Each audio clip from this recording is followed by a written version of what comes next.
Big opening. Pass 5. Pass 10. Vermont's a man. And he goes all the way to the 15-yard line.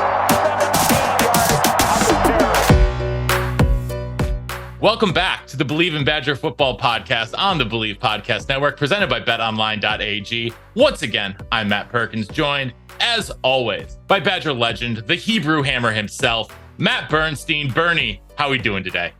Coach, how does this look, man? Smallest muscle you've seen today, I'm sure. Dude, as I always say, every day on the podcast is a holiday. We got someone super special to join. Head strength and conditioning coach. Like, I'm just amped because I know your energy, and I've been around dudes who have, been the head and strength and conditioning of the football program. The energy must be through the roof. I have a trillion questions. I see your Instagram and whatever you guys are doing. It is fire. These dudes are competing. Like, I love every second of it. Also, these guys look really big and scary to me now as I'm trying to slim down. Brady Collins, thank you so much for being here. No, I appreciate it, guys. It's an honor. It's an honor to represent you guys, the former players, to represent the current guys. Very humbled and excited to join you guys. And just remember, man, you never lose it. You just got to get it back.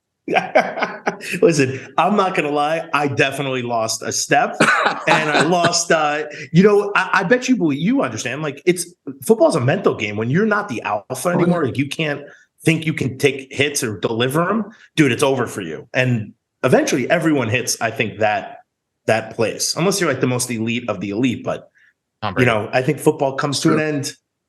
But you're the reason people think they can think like that, which I appreciate. Like, the stronger you are and the bigger and faster, dude, you can deliver those blows. You can take those blows. Like, that's huge.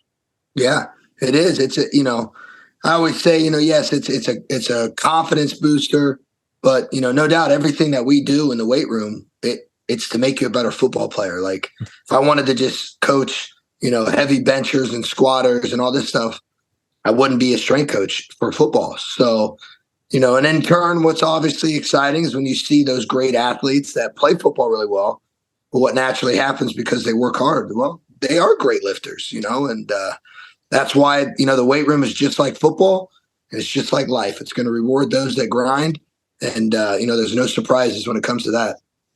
Absolutely. Dude, I love that. Absolutely. Matt, hurry up and do this, man. I want to get into this. Well, before we really get into it here with Coach Collins, got to remind you guys that we are presented by betonline.ag, where they continue to be your number one source for all of your online sports wagering needs. You name it, they've got it over there at BetOnline. Head on over to the website or use your mobile device to sign up today. Receive a 50% welcome bonus on your first deposit with our promo code BELIEVE. That's BLEAV over at betonline.ag. BetOnline, where the game starts. We're going to get started with Coach Collins way, way back in Galena, Ohio. Because man, you pulled it out. we gotta go back. We gotta get to the roots of this in Galena, Ohio. So introduce us to young Brady Collins in Galena, Ohio. Well, let's see, raised by, a blue collar, hardworking family. Mom always worked, dad always worked. I have an older brother. He's two and a half years older than me. Got a 5-year-old younger sister, so she's 31 right now. We grew up like any family. You're going to work hard for things in life. Growing up, you wanted those nice, fresh Air Max 95s, right? You go to the store and your dad's like, "No, you're getting the all white, Adidas over there or something like that were like $30." But you know what?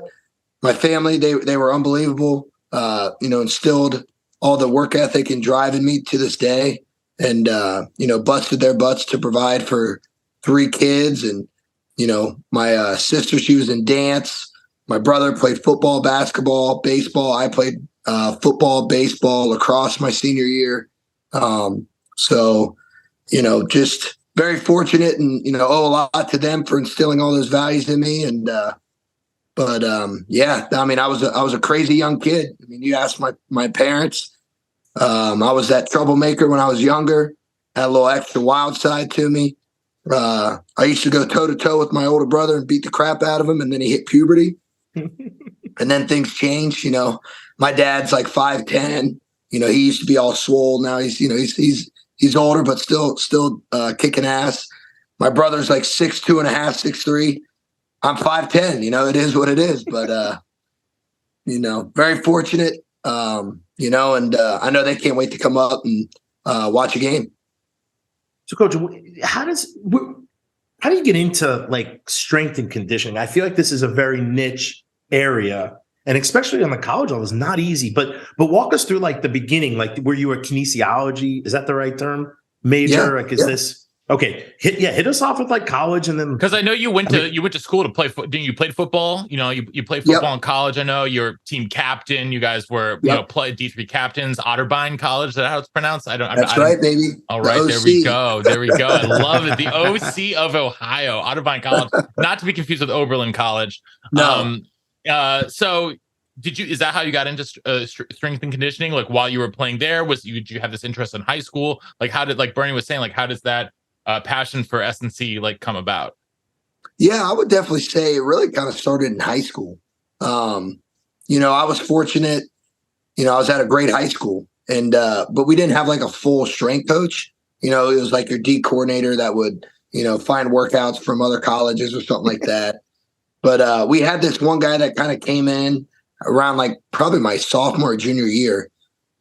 And obviously I was bit by the iron bug. I loved it. I love squatting. I love benching. I love, power cleans back in the day, even though I don't, do them now, but like, leg press and, doing biceps so you couldn't move your arms. And like, I loved it. And, this guy kind of saw that I was a young meathead and he'd be like, hey, why don't you come to Gold's Gym with me on Sundays and train? And I'm like, yeah, absolutely. And, you're in there and you're probably doing like weight that you should not be doing. And he's like spotting you up and he's like, yeah. And I was like, yeah, this is awesome. But that's probably where it really started. And then, as I got into college and I was playing football, my undergrad, I was one of those rare birds. I kind of knew I wanted to be a strength coach. And, I was one of those kids that I looked up to the Mickey Maratis. I looked up to the Ken Mannies of the world, the Mike Gittelsons, these big name legends in the field. And, just started doing some research here and there. And my undergrad was, lining up to, do all the necessary steps to take your certification and do all that stuff. In college, actually, even there, Otterbein D3 school, we didn't have a full-time strength coach. So very much like high school, your D coordinator prints off a workout.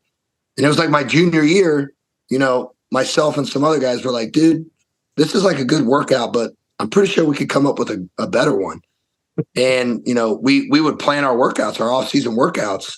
And, we had the best years in Otterbein history, went to the playoffs, all that stuff. And, I'd like to say a lot of it had to do with, because we were invested in our training and, the guys bought into it and all that stuff. And then, in college, I did a practicum at a training facility.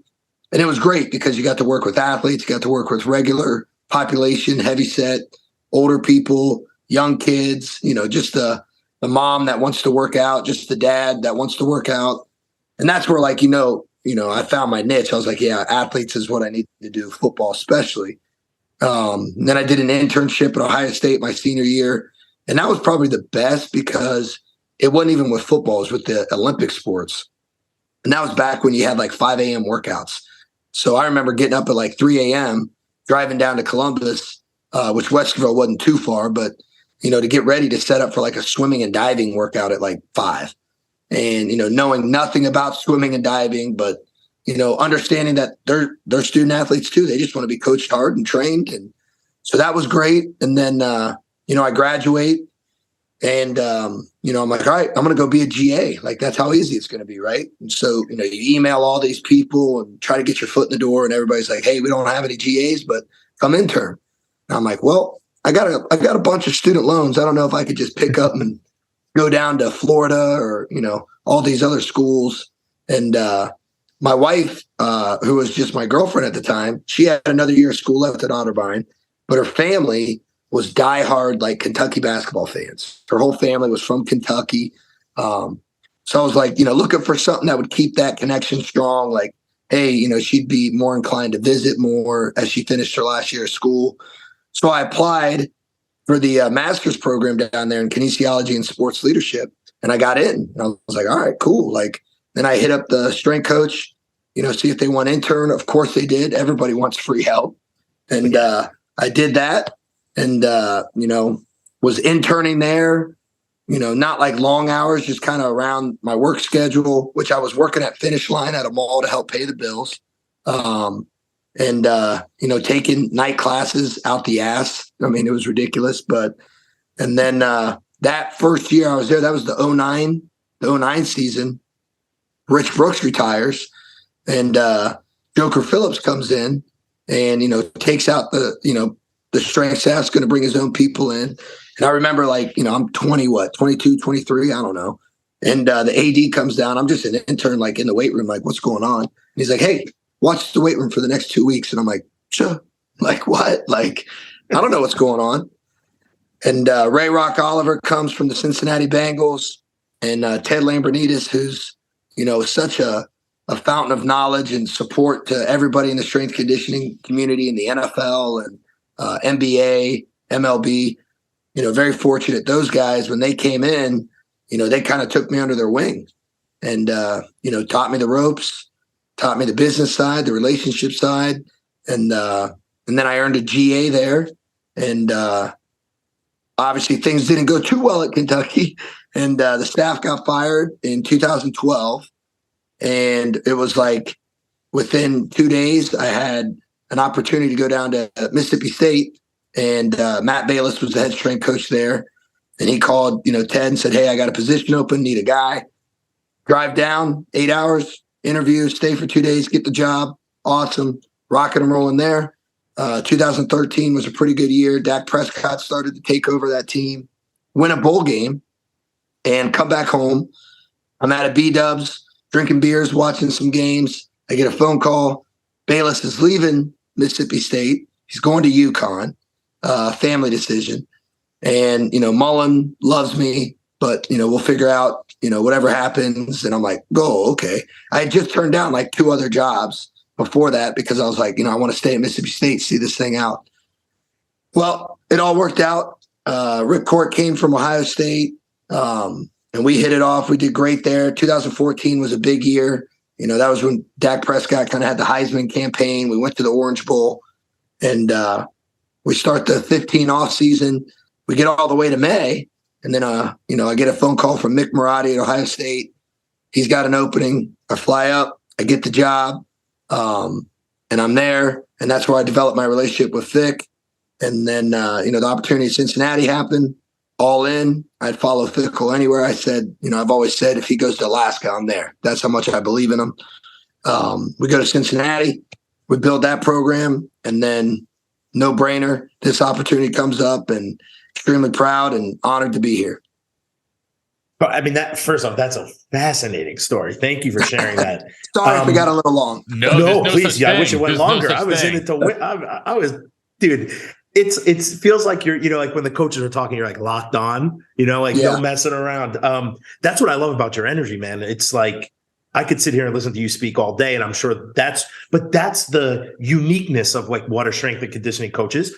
What else do you think is like your specialty just by being you that has gotten you from, all these different places and people want you and, Fick wants to take you with? Like, what's it about you that you think you just bring to different places or to other people? I think it's just, it's my natural persona. I mean, like I use the word juice, like, because that's just like energy, it's like, it's your swag, it's your confidence. And, like I said, when I was a young kid, I probably had a lot of juice, like might've been bouncing off the walls. Probably my parents were like, we should probably get this kid checked out. But, again, just the way I was raised, it was just this hard work ethic, kind of that I always had a chip on my shoulder. I was never the smartest person in the world, right? Like I'll admit that right now, even to this day. That's why I have a great staff. But like, I'm motivated by, competition. I'm motivated by winning. I always talk, and I say this to the kids, and I told someone like, fear is a good thing, right? Because, you're going to have butterflies. You're going to have those things that drive you. And I was telling some of the kids, like, failure is great, right? Like, you're going to learn from failure. It's going to make you grow, all that stuff. I said, my number one fear is failure. And I, in turn, that it's also my main motivation. Like, I don't want to let the kids down. I don't want to let the program down. I don't want to let coach down. I don't want to let my family down. And that's what just kind of drives me. So, but, in turn, I think it's just like, in any profession, especially ours, you got to be yourself. And I think kids see that right away. I think a lot of times, the world is like, oh, these kids, they're not as smart and blah, blah, blah, and all that. Like, no, like, kids see through bullshit. They know what's real. They know what's fake. And when they genuinely see that, one, you care, which is the utmost important thing. You know what you're talking about. You got, a little stuff to back that up, but also that you're just genuine and you're consistent in your energy, in your passion, and ultimately in your love. I mean, that's a word that's just thrown out there, but, I said it all the time. From day one, our job is to rip open our chest and give you our heart. Because one, that's what the kids deserve. But in turn, we ask the same from those kids, right? Because anybody can write a workout. Anybody can yell at a kid and say, hey, give me 2 more. Or, hey, get deeper. Don't touch the line, blah, blah, blah. When you can make a real relationship with a kid, that's when you can really develop his heart, his mind, and his soul. The body is easy. That'll take no effort. And so that's kind of where I pride myself on is, really developing real relationships with these kids to maximize, not only their genetic potential, but above and beyond, so that, one day, not only are they great football players, but they're great husbands, fathers, businessmen, CEOs, teachers, whatever it is that life has in store for them after football.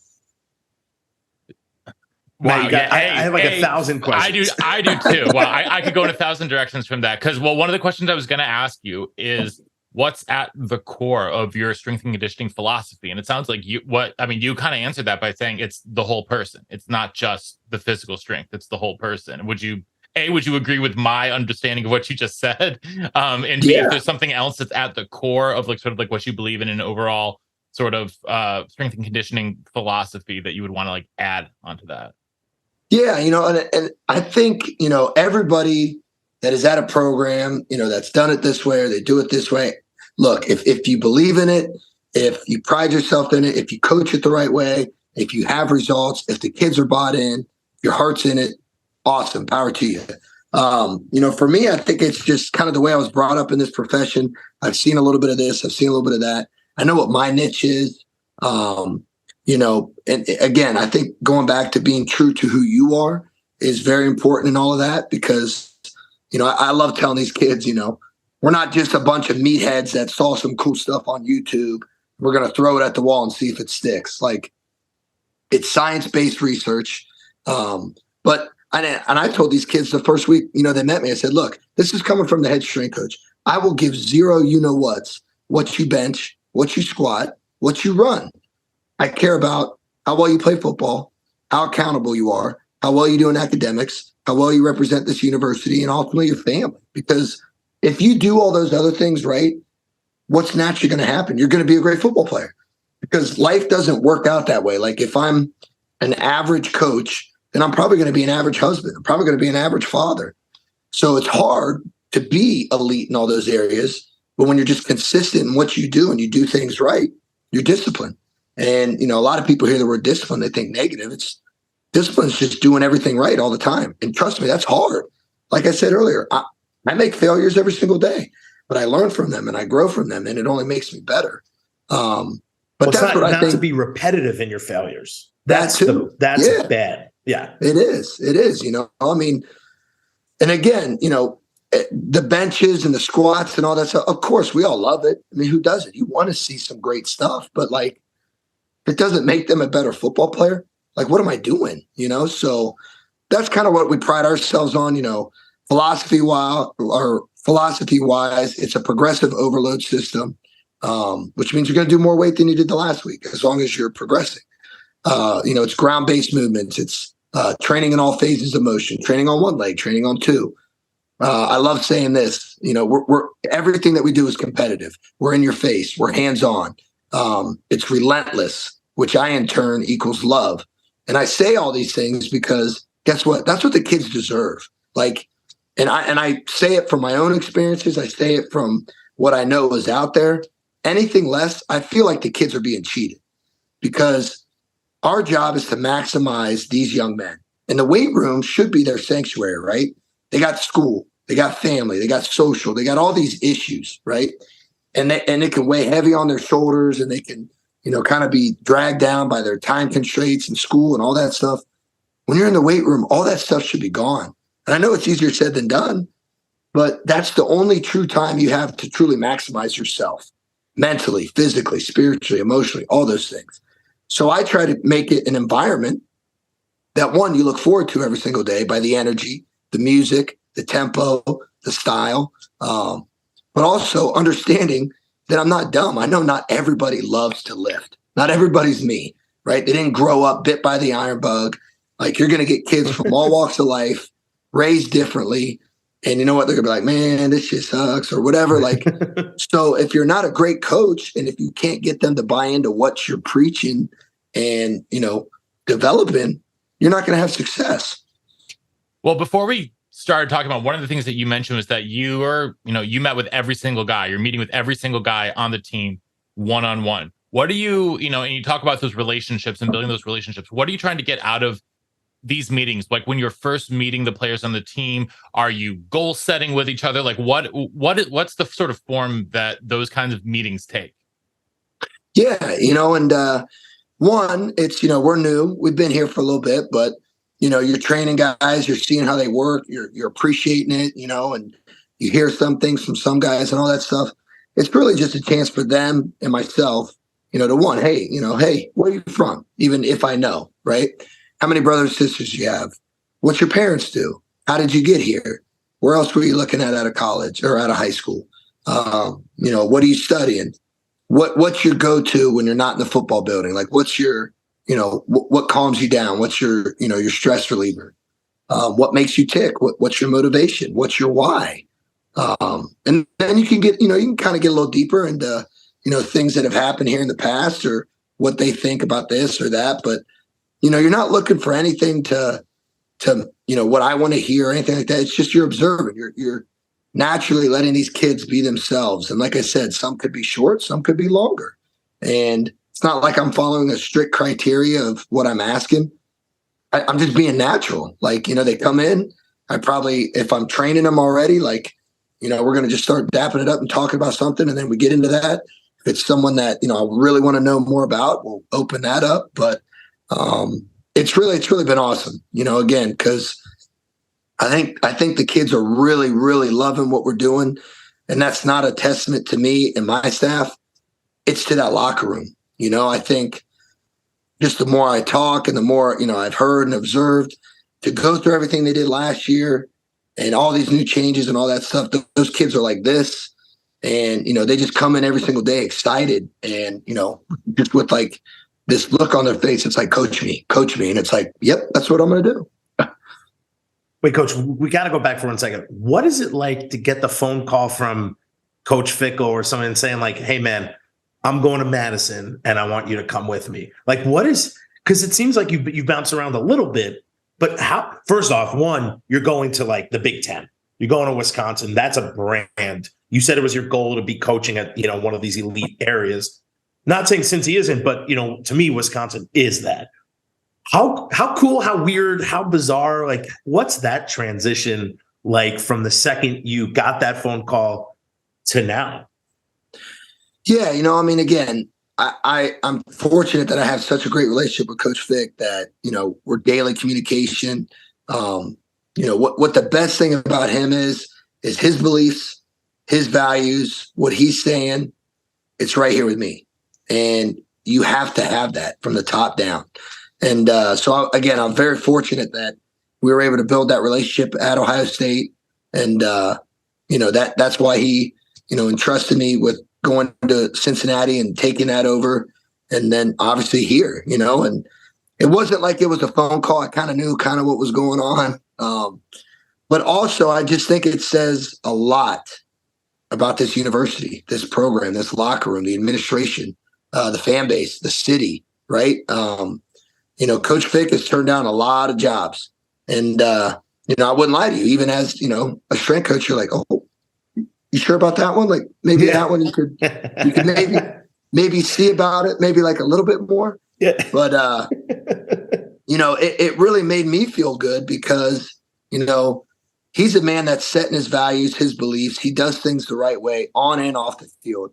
And, we got to a point in Cincinnati. I was like, all right, we're never leaving here. Like, we're good. He's just going to keep kicking ass. We're going to keep winning.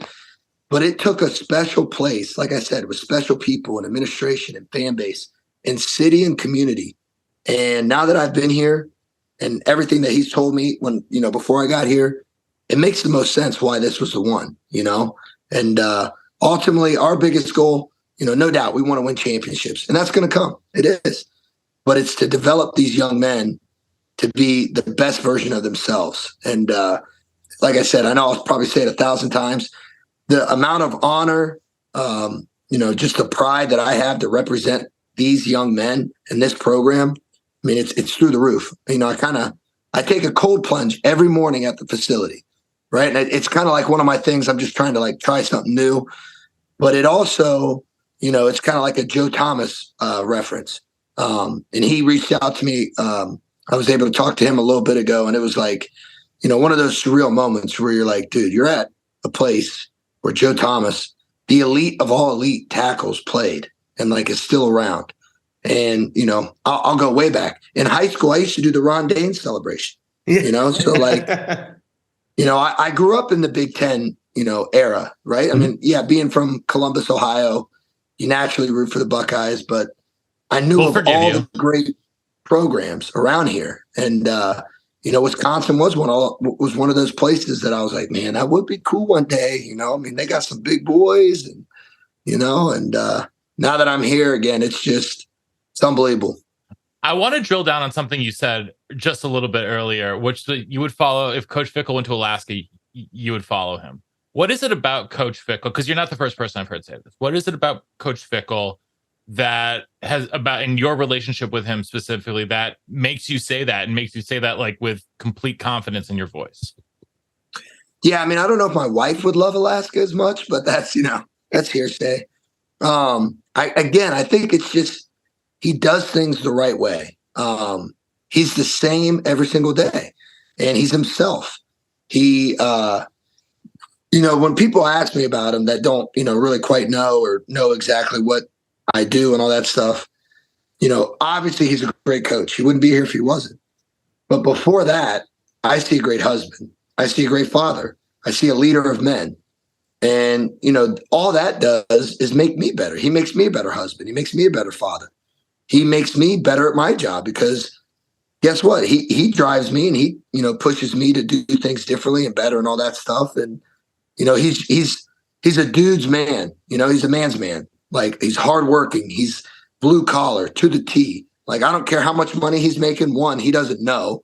His wife handles it. But smart man. He's the ultimate guy. He's a guy you can have a beer with.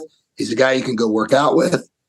He's going to be extremely competitive in anything that he does. And he's honest. He's loyal. And he just, he's the pure reason why so many guys that, maybe played for him or, worked for him one time.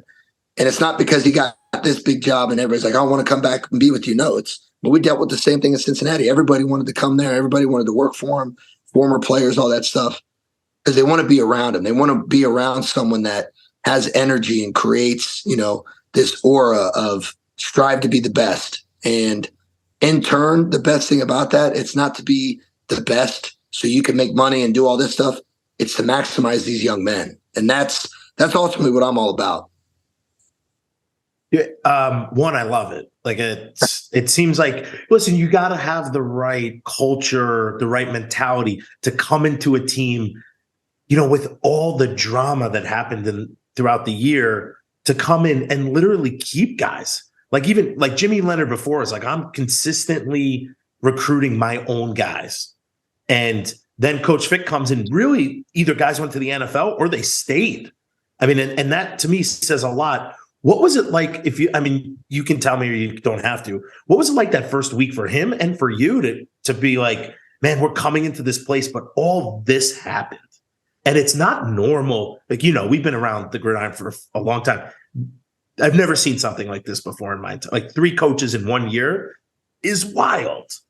Yeah. What was that like, coming in and just instilling this whole new culture and being so solidified in what you do, knowing that, confidence and getting in front of the dudes, like how was that?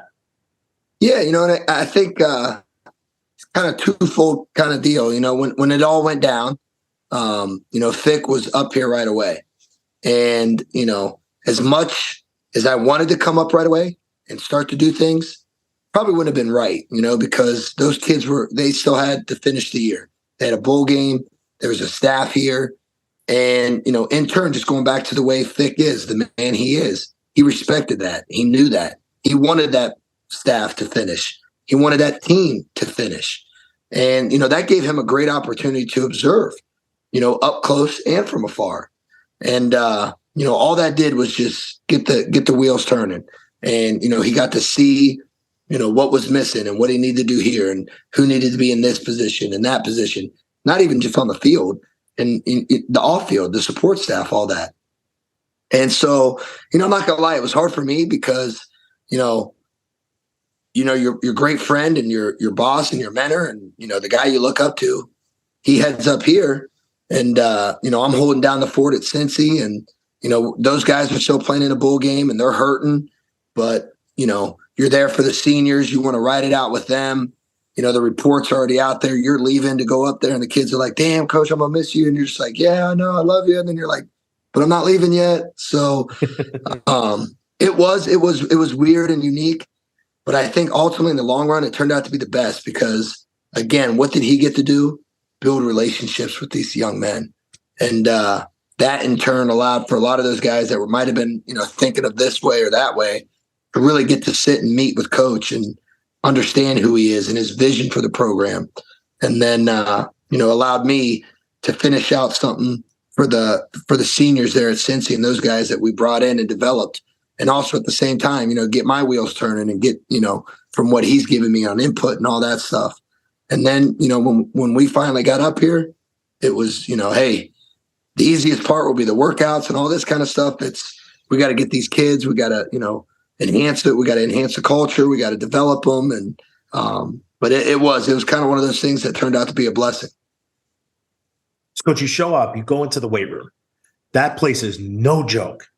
What's your first thought of like just the physical space? Yeah. One, there's not like a straight line anywhere in that room, Yep. I love it though. I really do because it's right under the stadium. Like you touch a concrete pillar, you're touching one of the most historical stadiums in the world. And, to me, that's cool, right? I don't care if there's fancy windows and offices. I could give a less. I'm just being honest. Bells and whistles or this and that. Just my initial thought was like, wow, this is kind of spaced out. It's kind of, curvy. There's an area over here. There's an area over there. There's racks over here. Like, all right, what's our flow? What's our vision? And if you ask any of my assistants, they know I'm crazy. I move stuff every off season because I want the psyche to be different. I want the kids to always feel like it's new. I'm used to that machine being there. Now it's way over there. I got it. So you're always on your toes. And I need that more than anything. It could be my ADD. I don't know. But, I just love doing that. So, we get here, we see this unbelievable space. And then I just see, the little things, which in any program and in anything in life, the little things are really what adds up to greatness. I was like, all right, you know what? Let's do this. Let's all that paint, let's make it bright. Let's get it white. Those lights, some of them are on, some of them are off. It's kind of dim. Let's get all new lights in here to brighten this space up. Let's get these platforms off the ground because I know the floor is good. And that'll open up more, flow for things that we do. These machines used to be there. We're going to move them over here. I'm going to set this up this way. I'm going to set that up. I pretty much moved every single thing that was in there to a new spot because, again, I wanted the kids to feel like it's a new room. They walk in, it's brighter. The paint's different. The flow's different. And obviously I brought some new toys in and more toys are coming. And what's your your favorite toy that you brought with you that was new to the Badger guys? I'm really curious about this. Oh man, that's a tough one, but I would easily say the hammer chest press or the pendulum squat pro. What's the pendulum squat pro? I don't know what that is. So that's a leg press. It's a leg press, right? Okay. And so that's great for two things. Obviously, one, during the season, guys are going to be sore, especially your O-line, right? They're in a loaded stance all game. I mean, hyperextended. They're, right? So their low backs are going to be a little sore. And on Sundays after a game, we're going to squat. We're going to squat and do incline, whether it's barbell, whether it's a hammer, right? So you got to have a different modality for those guys besides just a back squat or a safety bar squat or, dumbbell goblet squat, something like that. So that's a great piece because it doesn't load your spine. You sit in a seat vertical, you put your feet in a great position, you press out, and then you get juicy with it. I mean, it is awesome. I mean, I had one of my own in Cincy, and I brought it here, and I'm thrashing dudes on it, and they love it. And we need more, and they're coming because it provides, two things. One, if you got guys that, are a little tweaked up, you can put them on that and you progress them safely. But then also on a Friday blowout, you're squatting and you're going to go to the leg press because it's more of a mind thing than anything. But then the chest press has been huge too because, again, when I kind of, surveyed the room, I didn't really see much machines or alternatives for guys that, maybe their shoulders banged up. Maybe they got a cast on one hand. And again, you can do one-arm dumbbells. You could do bands. You could do, whatever you want. For me, the way I was raised is you could have a plethora of ideas, not only in your head, but also available to you for the guys that, okay, case in point with some quarterbacks, instead of bench pressing, they're going to do the chest press. Does that make them soft? No, because they're still doing a chest press and it's putting their shoulders in a safer range of motion. They're still going to do a lot of weight and it's in a smooth, gradual resistance.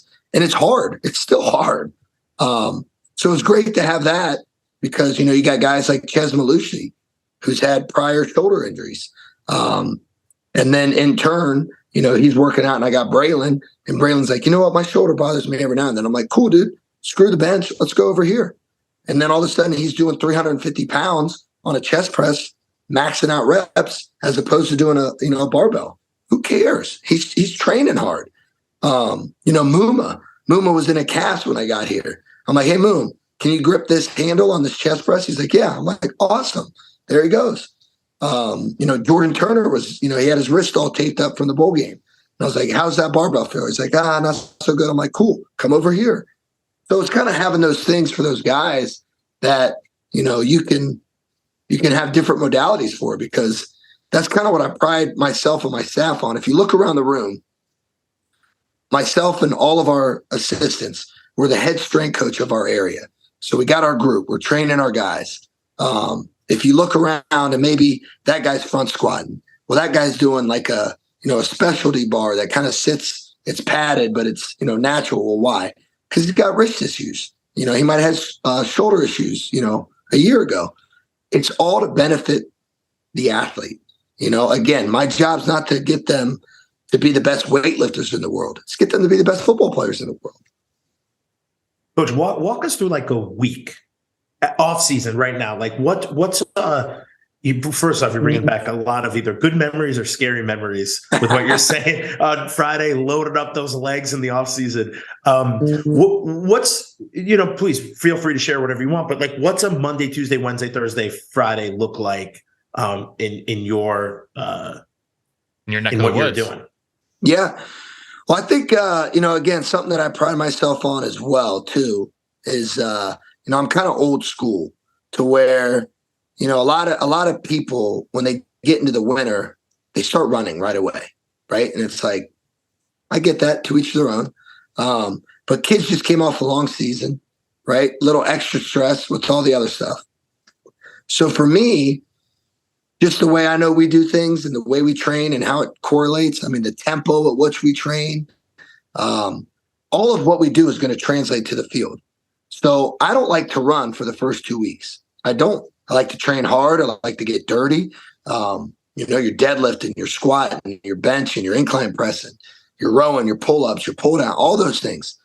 And then when you finally start to slowly incorporate, you know, your conditioning, the kids feel great. Well, why? Because they've been training. Their muscles are strong. They've adapted, and then they can really, because, you know, everybody talks about speed, and no doubt speed's awesome. The number one way to get faster is you get stronger. So, you know, that's a big thing that, you know, I think the kids have really bought into too, is not like just heading out there and running right away. And we're going to slowly start get to that next week. But also some of the things that we do in the weight room, whether it's metabolically, or like I said, just the way we train and the stuff that translate, it carries over. But right now, I mean, a Monday is going to be a big time, you know, bench day. You know, and then we're going to, you know, superset that with some rows and some shrugs. Then you're going to do, you know, some type of shoulder press or movement, whether you're completely healthy or might have had an old shoulder injury. We got X, Y, and Z to do that instead, with some pull downs or pull ups, maybe some one arm shrugs to keep building the neck and upper back area, because you got to have a strong neck and upper back to play this game. We train the neck every single day, some form or fashion, whether it's machine, manual, bands, isometric holds, you name it. And then, you know, always making sure we hit the shoulders on upper days so that we can continue to build that frame to withstand the blows that it takes to play the violent game of football. And then obviously you're going to finish with some buys and tries. Tuesday, we kind of make it like a little dynamic day, but, you know, you're going to front squat. You're going to deadlift, which I think the kids have been loving. You know, today was a great day because we were hitting doubles. And last week we were hitting triples. And they're all like, damn, coach, I just did 30 pounds more last week. And I'm like, well, yeah, you're getting adapted to the training, but also you're hitting doubles, you know, and you're doing well. But, and then we'll do some single leg stuff, you know, some knee dominant and hip dominant hamstring, some outer hip work, some groin, calf, all that stuff, some loaded dumbbell carries. One of the things that I really pride myself on, and we'll do it tomorrow, is Wednesday in the early stages of training, and it'll develop into something a little more hardcore here soon. But I call it a recovery day. So you bring the guys in, you know, we'll have them in like 3 groups tomorrow, the bigs, the big skill, and the skill. And you bring them in, and it's a day where they're with you, and maybe it's in the weight room, maybe it's 5 stations, maybe go to the indoor, maybe their shoes are off, and it's all recovery stuff. You got, you know, hip, ham, groin stuff, you got shoulder, you got foot and ankle, T-spine, mobility. It's just to flush their bodies, right? And you're playing like 90s R&B, you're playing 90s country, you're hitting some of the hits, man, you know? And it's just a day where you give back to them, right? Because like if all I did was this, and then I expected them to do it every single day, at some point they're going to burn out. I know they're young, right? And coach says this all the time, and I love it. You're 18 to 22 years old. Your mind is going to give out before your body, right? Or your body's really going to give out before your mind. But your body's only going to go as far as your mind takes it. And in turn, if all I did was do that, though, your mind and your body's going to be done. So that's a fun day that we'll do. Tomorrow we'll start kind of teaching them the warm-up, the dynamic warm-up and all that stuff, because next week we got some sprints lined up. Thursday is a great upper body incline, pull-ups or pull-downs. I mean, I'm just the type, like, if I'm a 320-pound O lineman, am I going to do a pull-up? I probably could, and that's impressive. Or I could put you on the lat pull-down machine. You could pull 300-plus pounds, and you got to squeeze the rep and fight it up slow. And like, so I love doing that with shrugs. You're going to do some type of auxiliary chest movement, whether it's dumbbell bench or a chest press with some one-arm rows, some more shrugs, more shoulders, biceps, tries, right? And then Friday, no doubt, that's the tip of the cap day. That's what we hang our hat on. You know, Fridays are for the boys. I know Saturdays are too, but, you know, we're going to earn the weekend. You know, we're going to make it one of those days that the kids remember. It's the juicy squat day, leg press, single leg, you know, obviously always the hamstrings and some other stuff, and there's always a start and there's always a finisher. And that's, you know, that's what I look forward to. Of course you do. We used to do that on Fridays as well. It was a leg circuit, and it was just like a blowout of the legs and then go up. Well, you guys, so we used to have where the locker room is, where the training facility is, was the weight room. Yeah. Back in the day. And then you'd go up the ramp and literally do stations that were harder than hard. And it was earning that weekend. It was no joke. Do you guys incorporate some of those things, like when you do speed, or like, are there days like we used to do the upper decks in the stadiums on Tuesdays in the summer, and really, like, it's a killer mental. Like you look up and you're like, man, I got to run over there, then I got to jog across, and then I got And I was with the skill because they didn't have. Do they have intermediate? Maybe they did, but I wasn't part of it. Or the intermediate they ran knew you with were the an skill. athlete. They knew you were an athlete. But I was like 265 pounds, not running with the cornerbacks is not something I needed to do. But do you guys incorporate? First off, you do 5 days a week, which is different, even though Wednesday's more of a lighter day. But do you do stuff that is like super intensive, like a stations day, a stadium day? Is there that stuff incorporated too? Yeah, and it's not full on 5 days, but it is. I mean, again, the one thing that I love saying is, time is the most non-renewable resource we have. So one, we got to maximize it, and we got to be efficient, and we're not going to waste it. So, the first week, guys are getting used to the flow of things. It might have lasted like an hour and 15. And then this week, they're accustomed. Well, what happens? It's even faster. It's like an hour. And, just the way my mindset is too, I always like Tuesday and Thursday being that workout that they know is going to be like, quick, fast paced, boom, boom, boom. And every workout's like that. But Monday, it's going to start transitioning here soon to where we lift, and then we'll do a team speed day. And, Tuesdays, you're, dynamic lower body as we keep transitioning. Wednesday, you recover, or mat drills, who knows? Thursday, it's just straight upper body, right? Because you're coming off a Tuesday lower, Wednesday, maybe mat drills. So Thursday's just straight upper, getting juicy. And then Friday's that one day, maybe you got some plyos and some med ball stuff, some jumps. Maybe you got a prowler finisher. Who knows? You get creative with that. But yeah, no doubt. Trust me, I've already surveyed Camp Randall, and I'm just waiting until the snow kind of dissipates because I'm going to run it. And,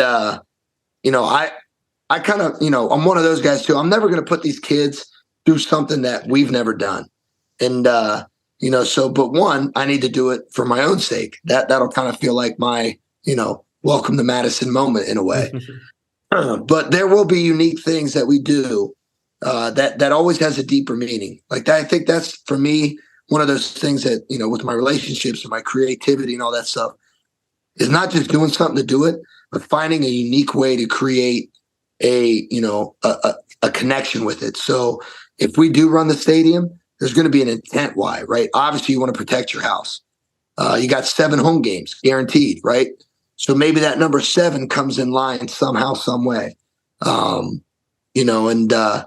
Just finding those times, because the best part is as you plan your program out, and you look at spring ball and all those things, you obviously want to be doing that. So if we started right away and we were just running and doing all this stuff, you could still have your values and the strength gains and all that stuff. But if you're really priding yourself on developing lean mass, changing bodies, getting them to buy into the strain and the effort, the attitude that we want, the intensity, the urgency, you're going to lose maybe a little bit of that. So it's kind of like a fine line, kind of, the mad scientist approach. But no doubt I'm looking forward to kind of fine tweaking all those things. And so, Coach, I'm definitely going to use that hill up to the indoor. I'm going to use that for sure for hill sprints in the summer, 100%. Oh, the ramp?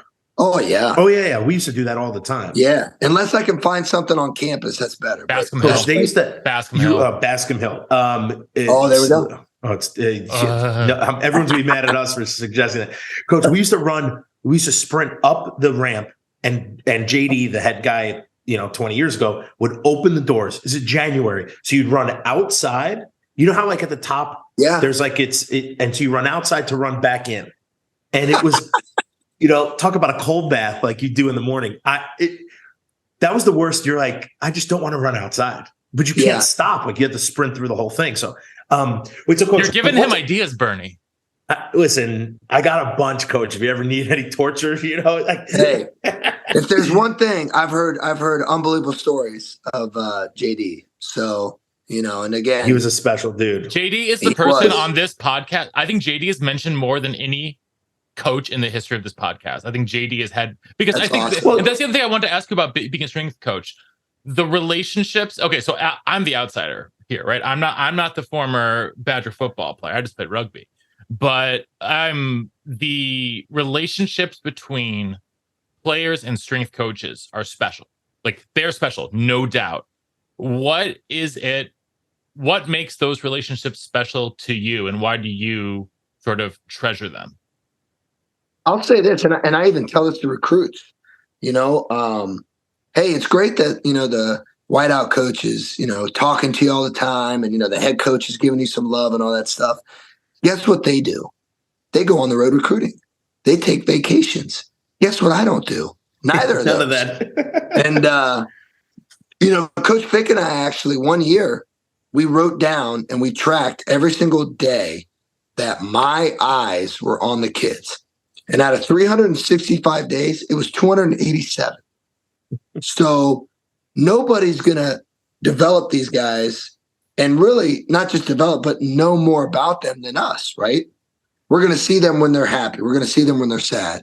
We're going to, if we're good at what we do, we got to know when they're up. We got to know when they're down.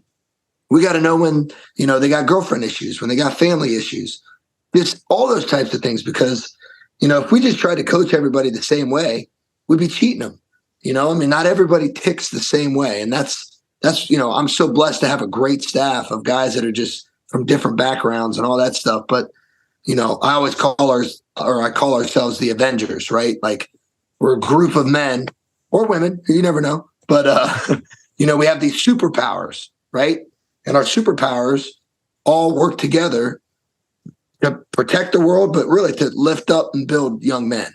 So, and I think it's just, the relationship, like, we all played college football. We understand the grind. We understand academics, kind of going back to what I said earlier. We're not just finding stuff on YouTube and like throwing it at the wall and be like, this is cool. Like it's science-based, it's research-based. There's, progression to it. But, and we're the coolest guys in the room. I mean, come on. It's you remind me a lot of like JD though. It's the energy. He was there. We used to joke. We'd come in at 5:45 and he'd be there, and it looks like he was there for like 2 hours. So like, what I think is important is he demanded a lot, and he got a lot out of guys. And just like you said before, a lot of dudes came in, never lifted a weight in their life. Like literally, my coach was psycho with lifting weights, and that's all I did. And I get there and I'm lifting with these dudes who ended up becoming some of the best players to ever play at Wisconsin and never have lifted a weight. All-American, never lifted a weight in high school. Never didn't even do like push-ups. And he came in, he was beasting dudes. And JD's like, listen, once I like can actually get us off season with you, you're gonna dominate. And he did for 4 years. But like Scott Starks came in, first off, cut up. You see these dudes out their shirts and you're like, man, this guy's gonna bench the house. And this dude couldn't even do it. We did hang clean, which, to like the knees. So we didn't do like a full range. You're like, man, but I think you've talked with Brian Bott. Like these guys really took, they love kids and they love developing them. And, I think that's special. But dude, your energy and kind of the things you're saying, it's like, I'm like, oh man, JD, dude, I introduced this a long time ago. So my wife can't get mad. She will though. I introduced JD. I saw him at a football game. And I was dating someone at the time, and she's like, why are you always early? Why you freak out like all the time? Why do you need and I'm like, because I told her, I was like, JD, and this is like 15 years after I left, I still have nightmares of JD, by the way, of like waking up late. Because like we had a certain time and you had to be there. And so I introduced her once and I'm like, this is the reason that I need a clock in every room. And like, we have to be early everywhere. And he thought it was hilarious. So, I mean, listen, I still need to know, like I have clocks everywhere because I You're looking over your shoulder right now, buddy. I'm like, well, not for my wife, but for the clock. Yeah. It's just scary. I don't know which one scares me more, JD or my wife. And JD, I haven't seen in 10 years. Yeah. But I wanted to ask you, like, what is the like the difference between like you're in off season working out, you have summer, which I'm sure changes a little bit or a lot, and then you have the in season. What's the difference between each one of those parts of the year? I mean, obviously right now is really special just because, right, there's a lot of new change. There's a lot of new energy. And the kids feel that and they see that. You're trying, and we were blessed with, a little intro week of discretionary where if they came in, we could do some stuff and, assess them in a way. And then, that way when we hit the ground running, we were, still coaching, the movements and all that stuff, but the kids kind of had a little idea of, who we are, what we're about. And, I will say this, I mean, from day one, these kids have just been unbelievable. Like I said, it's like that locker room is really tight. They want to be coached. They want to be pushed. They're hungry. And I think they feel all that stuff. And also, they deserve that, and, so right now that's what it's about. It's about building, the culture. It's about building the intensity and the urgency and the tempo of what we do. And it's been really cool because guys, I mean, obviously, they're starting to feel pretty good. And they're like, oh man, I'm not as sore as I was last week. And it's like, you're slowly getting adapted to the way we train. And then guess what? Then we'll mix it up on you and we'll do this. But, everything's kind of new, but they're starting to get the flow. They're starting to get the tempo of what we do. The guys are already making some pretty good gains and rightfully so. I mean, it should happen. Like you don't want anybody like plummeting. But it's all about just, again, getting as big, as strong, and as fast as you can, but also being healthy. And guess what? Being healthy is all of those things. For me, one of the coolest things is seeing someone like Braylon Allen, who's 240 pounds, right? I mean, a specimen of human being. And seeing that 240 from just 2 weeks ago to what it looks like now. And you're like, oh, damn, okay. And he's mindful. He's like, what do you think I should weigh? And I tell all these kids right now, I'm like, guys, I'm not worried about body weights right now because you're getting adapted to this training style, right? We're feeding you better than we've ever fed him before, which is the best. And I'm very blessed for that with administration and the dietitian, really giving these kids what they deserve, great food. And so, it's just interesting to see how guys' bodies are changing and, they will continue to change. And then when we go out and we start sprinting, they're like, ooh, I feel pretty good. And it's like, well, yeah, you're stronger. And, progressing that as we go. But ultimately to put them in the best position to have a great spring, to be healthy, to be durable, to give, a great impression on, no doubt, everybody's going to be all geeked up for the first spring practice because new energy, new staff, all that stuff. And then, you see them play, you talk with the coaches, you see what this guy might need, this guy, and you lay out a plan, with the coach, with the nutritionist and all that stuff. And again, the plan is never, hey, you bench 275 5 times. You got to get 315 by summer. No, that's the easy part, and then when the summer comes, it's all about, still driving the culture, maximizing yourself every single day, upholding the standard, which the kids have really loved that recently. And, getting ready to be in football shape for camp, like I'm one of those guys, we're not going to do a conditioning test. Like, why would I condition the kids and test them when that's just a test to see if I did my job? Like, I'm just not about that. Like, I'm not going to just do stuff to do stuff. Everything we do has a purpose. If I'm an O-lineman, I'm going to run 5, maybe 10 yards all out. Because guess what? In a game, that's what I'm going to do. The only time I'm going to run more than that is because I'm going to celebrate with the boys, right? So when we do our heavy sprints and long distance stuff, hey, big boys, you're over here with me. Guess what? You're pushing a heavy prowler. You're pulling heavy weight. You're laterally lunging heavy weights, all those kinds of things. You're, pushing med balls, because what do those guys do? They are physically moving grown-ass men, 300-pound men, from point A to point B. And you can't mimic that by just sprinting. You can't. I'm sorry. Your big skill guys, the average distance they go in a game, it varies. So you got to keep them in that range. And sports science helps with that, but also just being smart helps with that. Your speed guys, obviously, they got to have, a little bit of not baggage, but they got to have the buildup on the legs to withstand what they're going to do in training camp. The average load or distance that a wide receiver goes in practice is anywhere from like 4,000 to 6,000 yards.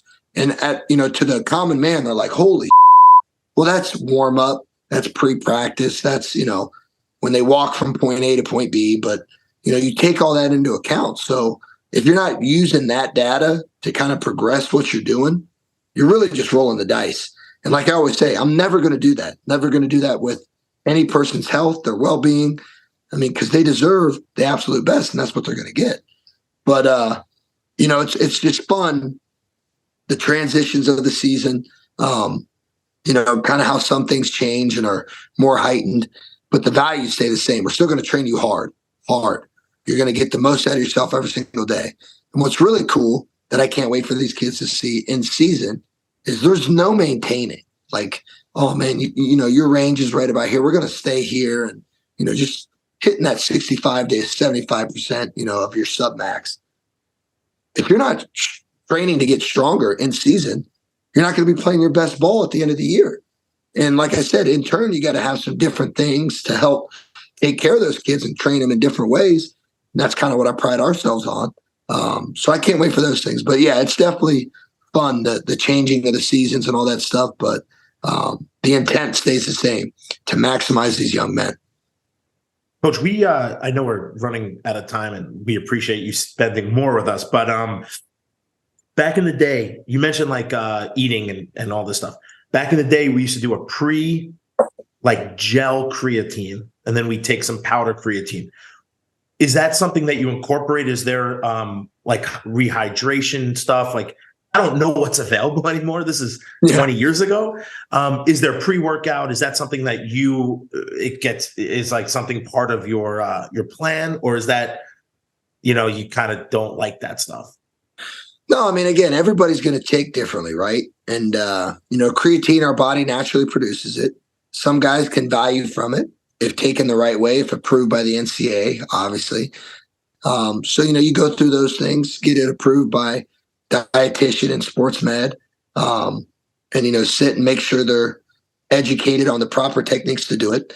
But, again, I'm old school. Like the thing still stands true. If I'm going to train hard, I got to fuel my body. I got to get good rest. I got to hydrate. Right. Mm-hmm. And, but again, I'm not dumb. I know these are college student athletes. Like they got a lot of other things going on. So you do your best to educate them. You lead them in the right way.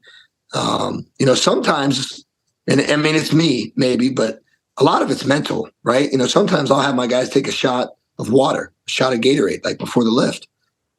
It's just a fun thing, but like, that kind of, just gets you going a little bit. I call myself, I'm like a 7-Eleven, or since I'm up here in Madison now, I'm like a Quick Trip. Quick Trip. Right by my racks, I always got like gum and Gatorades and drinks and all this stuff.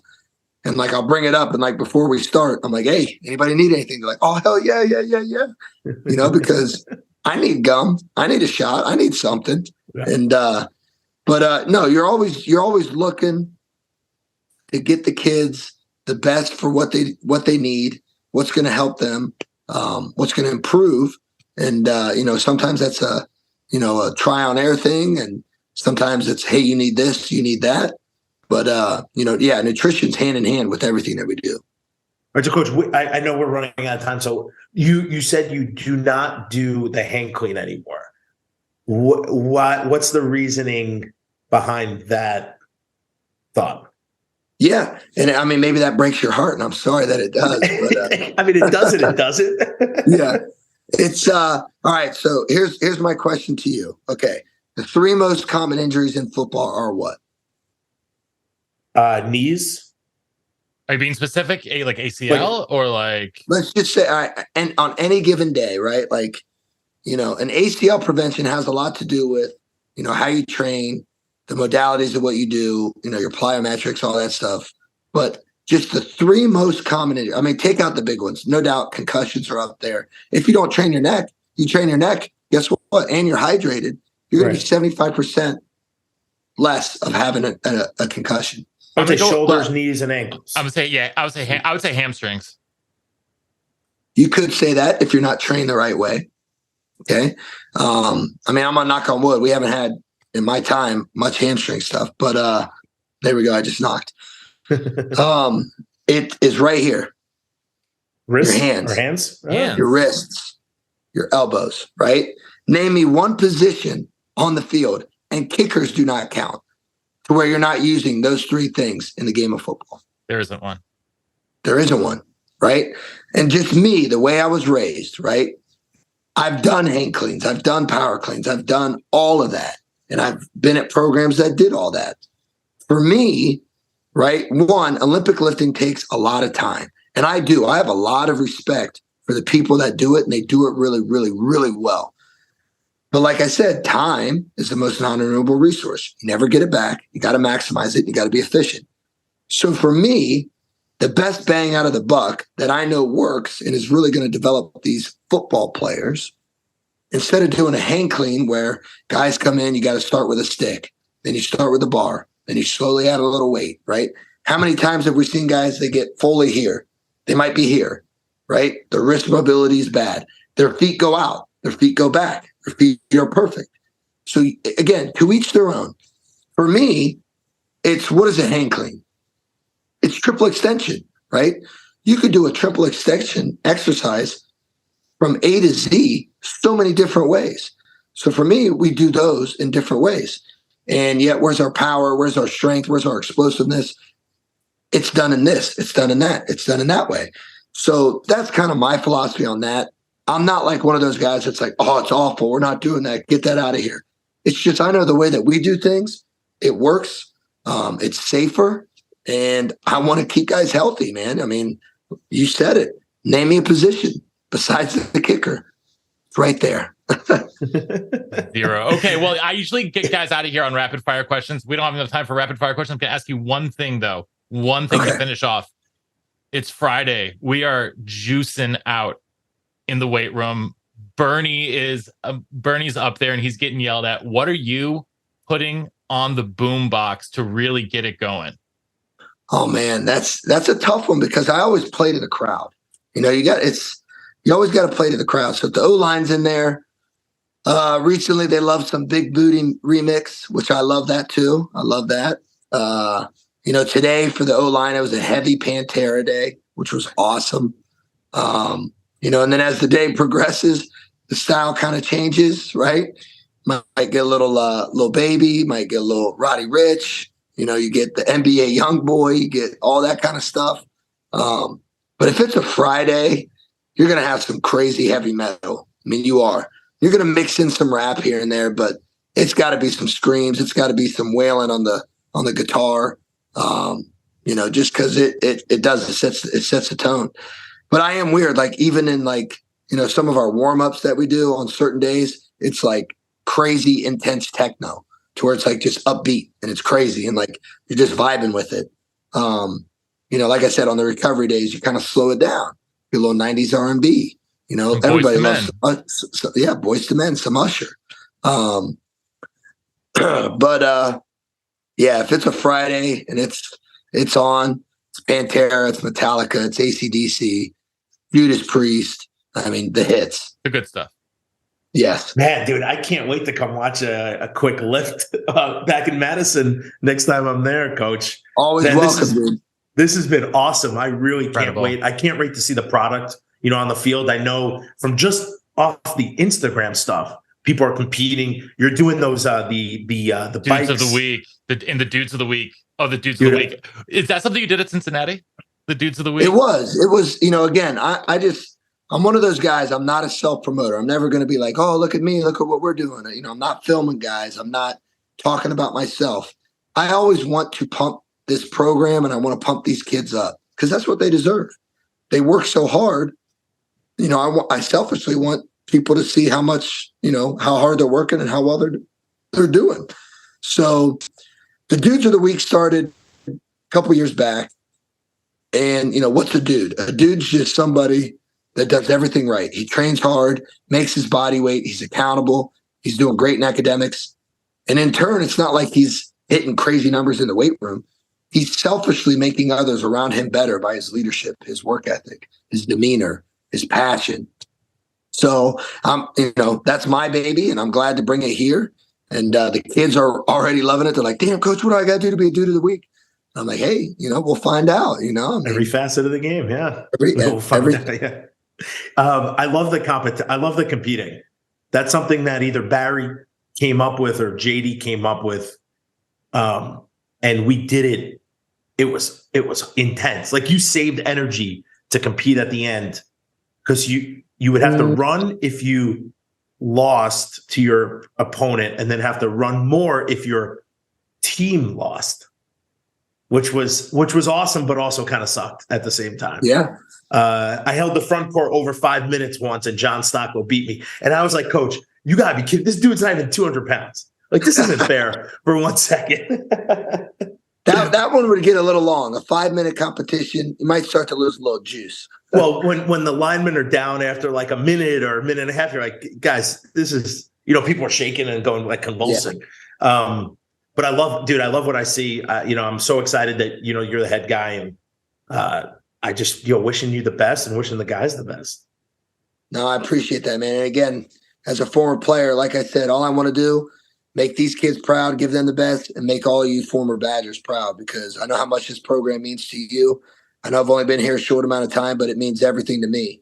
And that's my motivation, to not let these kids down, to not let you guys down. And, we're going to do great things here, and it's going to be done the right way, through hard work, through competition, which, let's face it, that breeds excellence. And, we're going to put these kids in situations to where when, stuff happens in a game, it ain't nothing like the way they've trained. It ain't nothing like the way they've practiced. And I think the cool thing that these kids have really taken off on is, no doubt there's a one-on-one competition.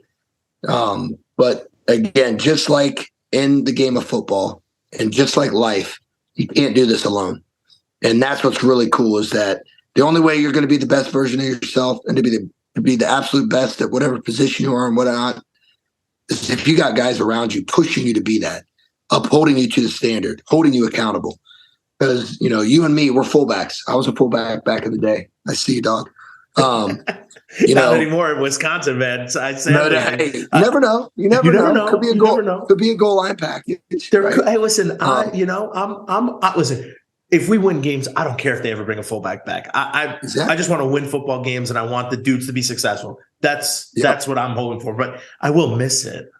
Yes, I know you will. I miss it too. Trust me, it breaks my heart. Well, it's also gonna hurt my viewing experience, because every time a fullback scored, Bernie shotguns a beer. And if there's going to be no more fullback scoring, I'm not going to get to see Bernie shotgunning beers nearly as much anymore. And that's going to make me a little bit sad. How about we just make it every time there's a touchdown? Oh, that's going to be a problem with the Phil Longo offense. No. I might not be able to stand up. Bernie, you won't be standing up by the end of the first quarter. I think is the goal with all the talent they've got on hand there now. Oh, my man. goodness. It's a lot of runs to Quick Trip, right? I hear you. Oh, well, listen, Coach Collins, we cannot thank you enough for spending some time with us, a lot of time here with us this evening. This has not only been informative, but inspiring. And even though I didn't get to even a third of the questions I wanted to ask, I mean, I can't have asked you for, for any more. Thank you so much. We will definitely be staying in touch. Where can people find out follow you on Instagram and Twitter? Yeah. Well, that's great. You put me on the spot. I think my Twitter is BC Strength. Sorry, Boston College and all those other BCs. I got that back in the day. It's okay. I camped at Boston College in high school, and I have no love lost for them. So they're exactly. Forget about it. Then my Instagram, it might be the same, but maybe like BC Strength 5, which was my number. I don't know. I could be wrong. I could be right. It is BC Strength 5 on Instagram. There we go. See, there we go. I'm way more fluent on Twitter than I am Instagram. Instagram's too new. There's too much stuff going on, but hey, whatever the kids are on, I'm all about.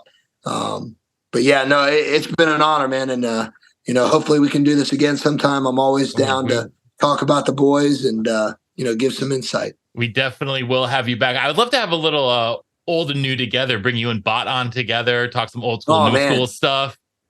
I've communicated a bunch with Bot, and can't wait till the day we finally get together.